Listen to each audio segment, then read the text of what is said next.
Ever hit a roadblock so massive you felt like your life's GPS just lost signal?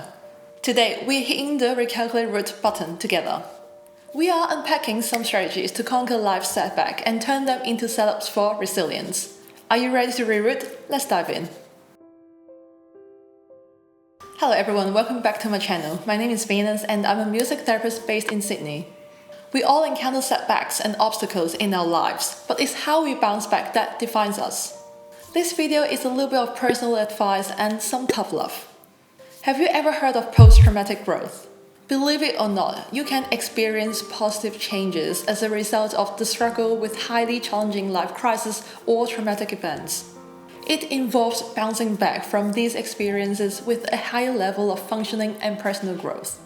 After all, our brain is a meaning-making machine, and we can rewrite the stories that we tell ourselves. Let's quickly talk about trauma.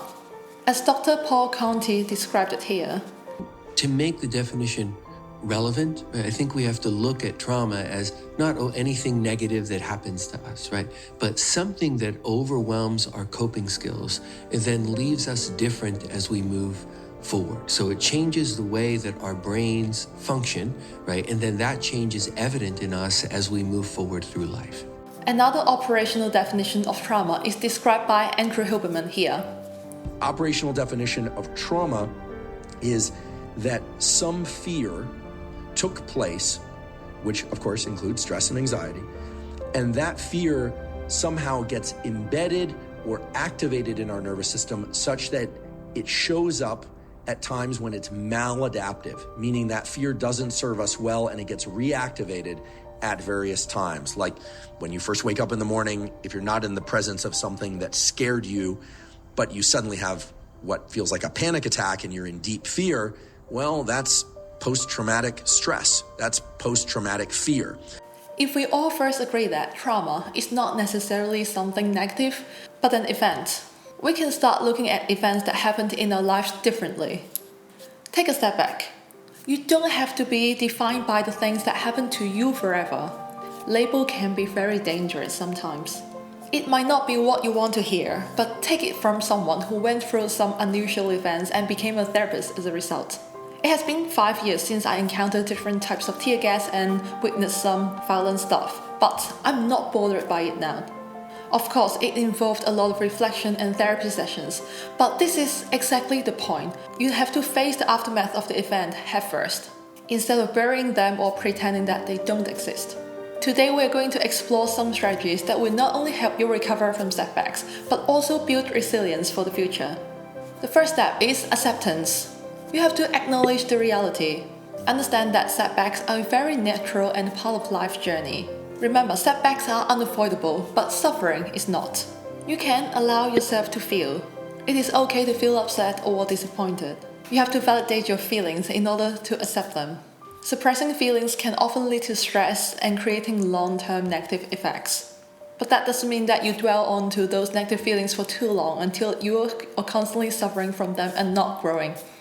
That's why the third point under acceptance is to not time travel. This is what I mean. You just have to practice mindfulness and being in the moment. When you stay present and accept the situation, rather than to dwell on the past or jumping to the future, you will feel a lot better.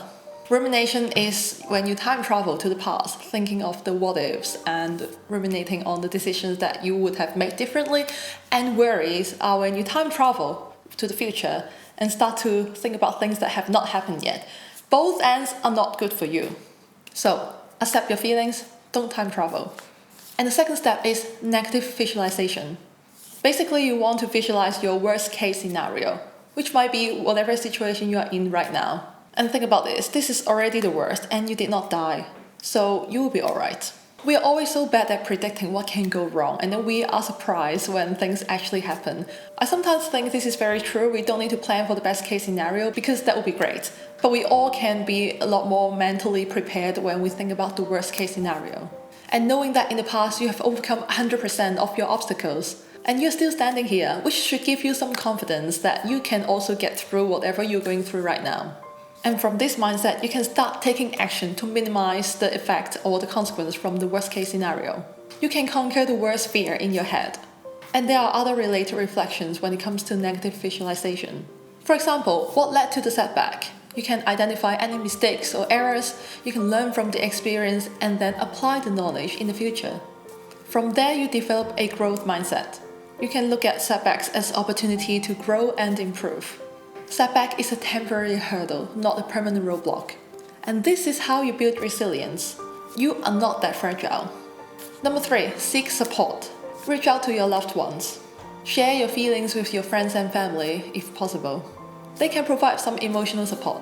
I understand that that's not always possible, that's why the next point is to join some support group. Sometimes your close one might not be able to bear your feelings or to understand what you're going through. I've been there. That's why reaching out to strangers who have been through the situation might actually be more beneficial. You can interact with people who went through similar situations and experiences, and they can provide comfort and practical advice. And last but not least, you can also seek professional help. This is what I did in 2021. Therapists or counselors can provide the tools and techniques that you need to manage your thoughts. I went through a lot of therapy and it's mainly based on CBT and it helped me get back on track. And I'm forever grateful for all the tools that I have now. I incorporate in my journal to make sure that I don't get trapped in my own thoughts. And when you change the thought, you change your feeling and then you change your behavior. You can create a positive loop from that. And the last step is to take action. You never learn anything until you change your behaviors. Create a plan. Outline the steps to overcome the emotional hurricane and learn how to make a different decision next time. You can set more realistic goals. And one personal advice I would give is to do less than what you can handle. Nothing is too little. Go for a walk or just make your bed. You really have to take it one day at a time when you're going through situations like that. Start small, but be consistent. We can all take some small but manageable steps to regain our confidence. And consistency really is key. Taking some action is better than no action at all. You want to keep moving no matter what. I know it's hard, but just keep moving no matter how small the step is. There's one quote from Recovering Overthinker that I really like, and that summarizes the video pretty well, is that when you view different periods of your life as chapters of your story and analyze how each chapter is connected to all the other ones and how they influence each other, then you cannot help but notice how some of the most painful moments of your life have played a massive role in your character development. Setbacks are inevitable, but with acceptance, support, reflection, and action, maybe a sprinkle of stoicism, we can all bounce back stronger. Resilience is not about never failing. It's about always getting back up. And honestly, what is life without a little bit of setback and challenges? It's up to you whether you want to give up, continue suffering, or make something out of it. If you found this video helpful, please like, share, and subscribe to my channel for more personal development and well-being tips.